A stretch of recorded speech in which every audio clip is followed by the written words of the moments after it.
গাজীপুরের কালিয়াকৈর উপজেলায় বিএনপির চেয়ারপারসন ও সাবেক প্রধানমন্ত্রী বেগম খালেদা জিয়ার স্মরণে দোয়া মাহফিল অনুষ্ঠিত হয়েছে।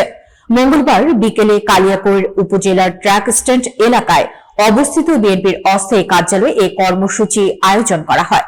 দোয়া মাহফিলে প্রধানত দেশনেত্রী বেগম খালেদা জিয়ার রুহের মাগফিরাত, সুস্থতা ও দীর্ঘায়ু কামনা করা হয়। মাল্টিমিডিয়া প্রতিনিধি জুয়েল হোসেনের তথ্যচিত্রে বিস্তারিত। পাশাপাশি দেশ ও জাতির শান্তি, সমৃদ্ধি এবং সার্বিক কল্যাণ কামনায় বিশেষ মোনাজাত পরিচালনা করা হয়। অনুষ্ঠানে উপস্থিত ছিলেন গাজীপুর ১ আসনে বিএনপির মনোনীত প্রার্থী এবং সাবেক মেয়র মোহাম্মদ মজিবুর রহমান। মহান এই দোয়া মাহফিলে কালিয়াকৈর উপজেলা ও পৌর বিএনপি এবং অঙ্গ ও সহযোগী সংগঠনের বিপুল সংখ্যক নেতৃবৃন্দ ও কর্মীরা অংশগ্রহণ করেন।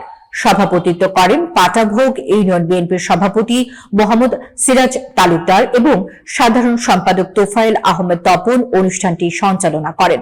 বক্তারা তাদের বক্তব্যে বলেন, বেগম খালেদা জিয়া বাংলাদেশের গণতন্ত্র ও মানুষের অধিকার প্রতিষ্ঠায় আজীবন আপোষহীন ভূমিকা পালন করেছেন। তার নেতৃত্ব ও রাজনৈতিক আদর্শ অনুসরণ করে সবাইকে দলীয় ঐক্যবদ্ধ আন্দোলন এবং গণতান্ত্রিক সংগ্রামে অংশগ্রহণের আহ্বান জানান। বক্তারা আরও বলেন, দেশের উন্নয়ন, শান্তি ও সার্বিক কল্যাণের জন্য রাজনৈতিক সচেতনতা বৃদ্ধি করা সকলের দায়িত্ব। দোয়া মাহফিলের মধ্য দিয়ে অংশগ্রহণকারীরা সাবেক নেত্রীর স্মৃতিচারণ করেন এবং তার অবদান দেশ ও জনগণের কল্যাণে রেখে দেওয়ার তাগিদ দেন। এই অনুষ্ঠানের মাধ্যমে কালিয়াকৈর বিএনপি তার রাজনৈতিক জীবন, সংগ্রাম এবং গণতান্ত্রিক আদর্শের প্রতি শ্রদ্ধা জানিয়েছে।